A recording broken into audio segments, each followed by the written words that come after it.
What's up, Yoda Tech? It's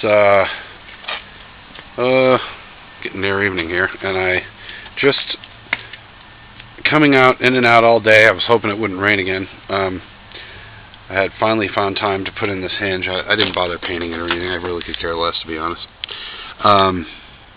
Eventually I'll paint the truck, and if I'm feeling that super anal, I'll deal with it then. But anyway, this is so tight. You know, it seemed like it was different on the pickups, but this was so tight. Even with the one of the first things you have to do is remove this. In my case, for nothing, because you know the inner fender protector thing here, the skirt, a few bolts. You know, remove these and the mud flap bolts, and the reason it was a waste of time for me is because it is so tight in there that, for one, you can't get a socket for from the other side or this side, and for two, I could not get a wrench in there with my frickin' russet potato hands. So anyway, I did end up getting it in. I marked them really well. I used a scribe and a magic marker, and okay, now I have loaded, you know, SR5 whatever, so I got the electric window motor. That has to be disconnected. This has to be disconnected. I got pictures of that anyway. This is to the control panel, which again I got pictures, so you'll see that for you. I just took this away so I could shut the door.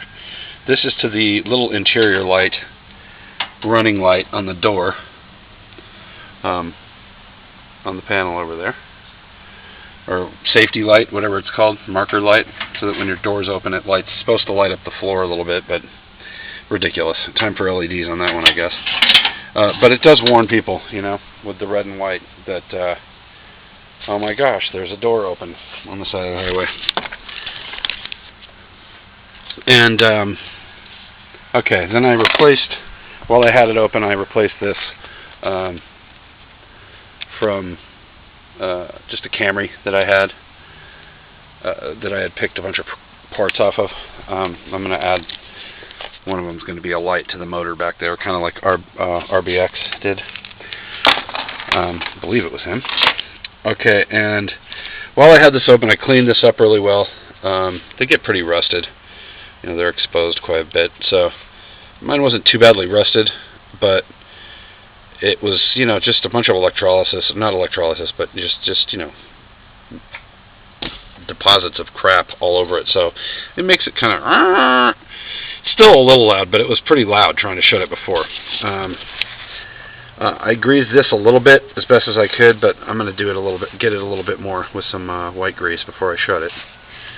Again, I'll just shut it for you guys, but you know, I'm going to try and quiet it up a little bit. You can see.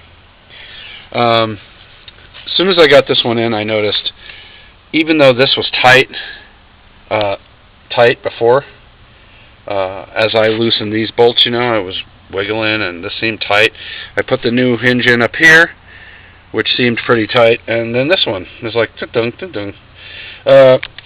The washers, or whatever you call them, those are fine. So it's just a little bit of play, but eventually it's going to be, you know, needing both of them. But now that I've figured this out, what I did was I used a bungee on the moonroof to hold the door out of the way after I removed these plugs, and then punched this through the other side, the grommet.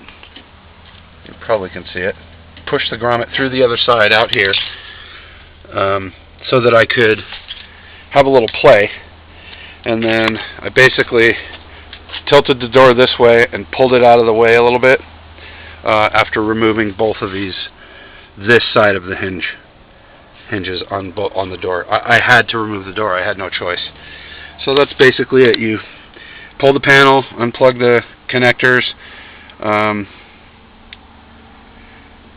Once I pulled and then you pull these two right here, or these 4 bolts, after pushing the grommet inside of there, pop this pin out so that this can be free. And then I basically pulled the door this way and hung it from here onto the moonroof. Now, if you don't have a moonroof, obviously that's could be a problem, but you could use a ratchet strap onto the other gutter or something like that, and it'll hold the door. It'll keep it from falling or, pivoting, basically collapsing, which it almost did. I had it propped up and just was not feeling safe. So,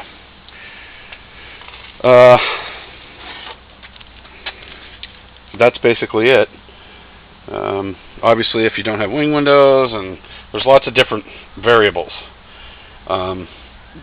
Like the door rips right off when you don't have electric door locks and windows. So, but it's much quieter. It was like, so it's a little bit of squeak, but shuts.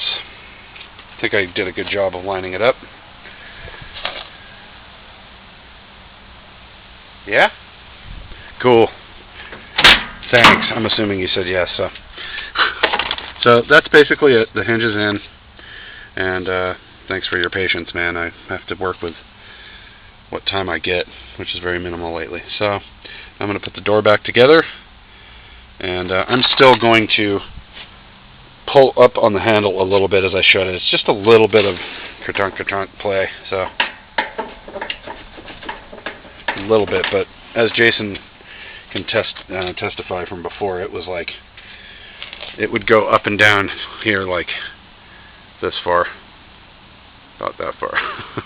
So when I'd open the door, it'd just drop, and I probably damaged the bottom hinge by letting it do that so many times. So letting it hang there. So that's it for now. You'll also need a pick or a scribe of some sort. Phillips to get the door handle stuff off.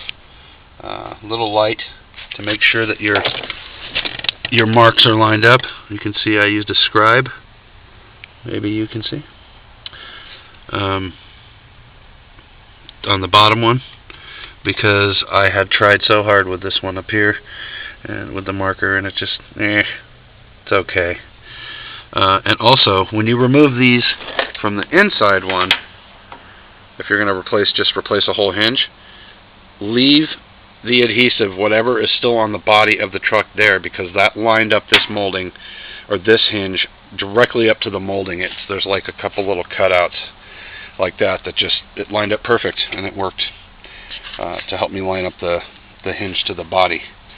Then the hinge to the door obviously was a little bit more work. I'm finagling, loosening them, lift up the door, tighten them, loosen them, lift it up a little more or drop it. It's just a little bit of work, a little bit more work. But now that I've done it all in all in a couple hours, I could easily have that changed. Again, I got kind of big hands. It gives me trouble with stuff like this. But once the door's off, it wasn't that difficult at all. Just kind of bend the hinge one way or the other out of your way. So that's it.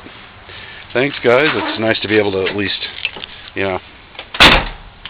shut the door and not have to worry about it so much. So, man, it's getting oxidized again. That's another thing I want to mention real quick. Something that Toyota, they did, I have no idea, but they forgot the clear coat on the driver's side, because every one I've ever had, it fades on the driver's side and stays perfect on the passenger side. I don't get it. What were they smoking? Anyway, that's it, guys. Appreciate it. Next is, I got to change my oil too, but next is a couple other gizmos and electronic things that I'm going to add, and hopefully I'll find the time soon. Take care.